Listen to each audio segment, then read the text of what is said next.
네, 여러분 안녕하십니까. 뉴스 빅5 시작하겠습니다. 오늘 함께 하실 네 분 먼저 소개해드리겠습니다. 이종근 시사평론가, 정혁진 변호사, 손수호 변호사, 하재근 평론가 나오셨습니다. 어서 오십시오. 오늘 첫 번째 키워드부터 살펴보겠습니다. 지소미아가 종료된 지 3일 만에요. 우리 군이 최정예 전력을 투입했다고 했습니다. 독도 방어 훈련이 열렸습니다. 네, 그렇습니다. 이번 독도 방어 훈련은 두 가지 점에서 역대 훈련과 굉장히 다르다라고 평가를 하고 있습니다. 하나는 규모예요. 지금 이지스함 10여 척, 그다음에 해공군 항공기 10여 대, 거기다가 지금까지 사실 2부대, 그러니까 특전사, 육군 특전사가 독도 방어 훈련에 참가한 적이 별로 없거든요. 근데 처음으로 출동했다. 이런 그 규모 면에서 역대 최대 규모, 약 한 모든 면에서 2배 이상의 병력과 그다음에 전력이 투입됐다는 것과 두 번째는 명칭이 바뀌었다는 거예요. 지금까지 독도 방어 훈련, 그러니까 독도라는 한정된 어떤 지역의 이름이었는데 지금은 동해 영토 수호 훈련. 그러니까 동해를 이름한다는 건 독도를 포함해서 동해 전 영공과 영해를 우리가 방어한다. 이런 어떤 의미로서 명칭을 바꿨다. 이 두 가지 의미가 이번 훈련에 담겨 있습니다.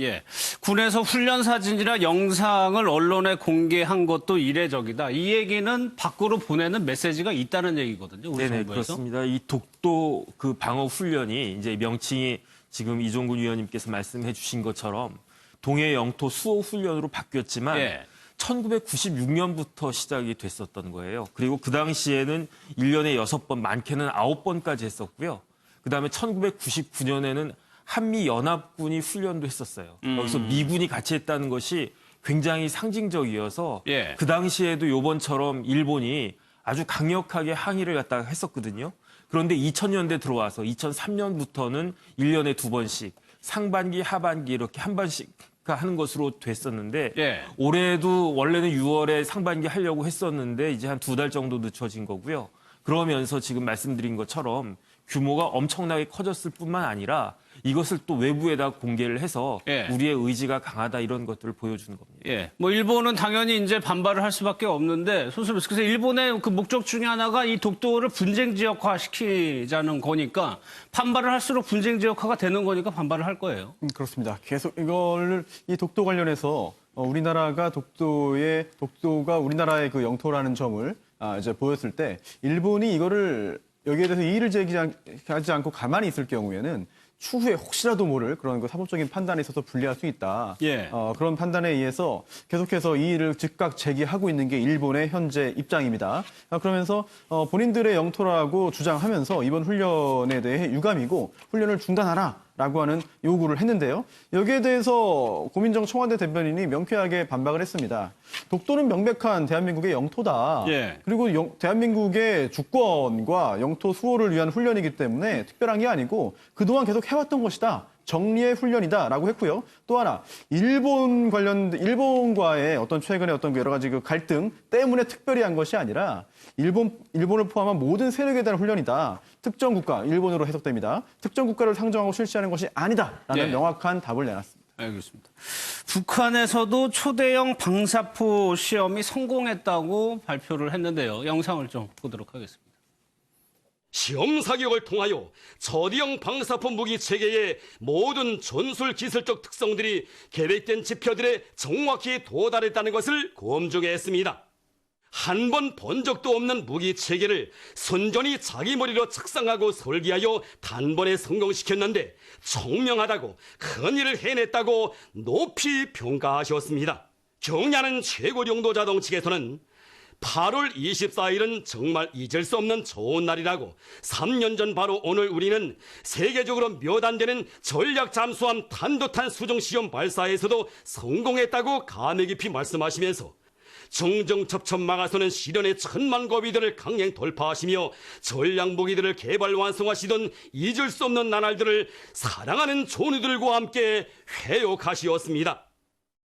자세한 거는 군 당국에서 분석을 하겠지만 하재근 평론가님 외관상 볼 때 그동안에 이제 북한에서 미사일 쏘면은 모자이크 처리해서 공개를 했는데 그게 없었어요, 이번에. 이제 과거 지난번에 왜 초대형 뭐 대구경 조종 방사포 그거 발사할 당시에는 모자이크 처리가 돼서 혹시 뭔가 숨기는 게 있는 것은 아닌지 혹은 내지는 뭐 기술이 아직 덜 완결된 것은 아닌지 그런 이야기가 있었는데 이번에는 전혀 모자이크 처리가 없이 여러 각도에서 사진이 이제 공개가 됐기 때문에 굉장히 자신감이 있다는 것이 또 기술이 완결됐다는 것이 이번에 드러난 것이 아니냐 예. 그렇게 이야기가 나오고 그리고 방사포라고는 하지만 지난번에 대구경 조종 방사포보다 이번에 크기도 더 크고 여러 가지 성능도 좋은 것이 아니냐. 예. 그래서 결국 네 번째 미사일 아니냐. 그러니까 지난번에 KN-23이라고 하는 것은 북한판 이스칸데르라고 하는 그 미사일이 하나가 있고 예. 그다음에 신형 대구경 조종 방사포라고 하는 게 또 하나가 있고 그다음에 그 신형 전술 탄도 미사일이라고 해서 북한판 강철비 아니냐라고 했던 미사일이 3개가 있어가지고 고체 연료 3종 세트라고 했었는데 요번에 초대형 방사포라고 하는 것은 그것과 또 다른 더 개량된 또 다른 미사일 아니냐. 그래서 북한이 핵 말고도 상당히 자기들한테 강력한 예. 재래식 어떤 그 무장이 있다. 이것을 계속 강조하면서 과시하고 있는 단계인 것 같습니다. 뭐 사실상 영상을 보면 거의 자축하는 분위기인데 이 관련해가지고 G7 회의가 있는데 네. 아베 총리는 제재 유엔결의 위반이라고 얘기를 하고 트럼프 대통령은 아니라고 해가지고 정반대 해석을 내놨단 말이에요. 네, 그렇습니다.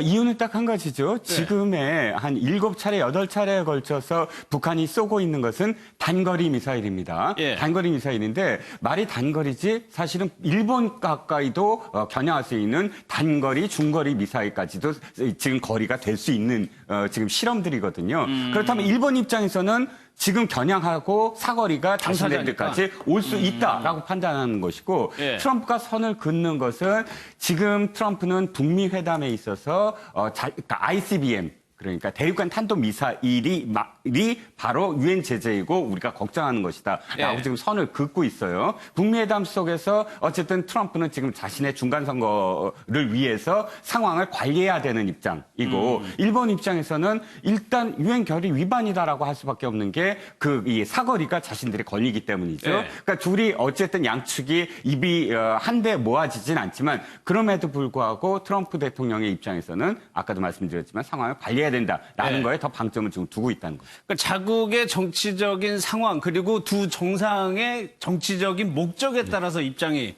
다르게 나온다는 건데 사실 이번에 지소미아 관련해가지고 트럼프 대통령이 어떻게 얘기할까가 궁금했었거든요. 네네. 한번 보자고 얘기했어요. 네네.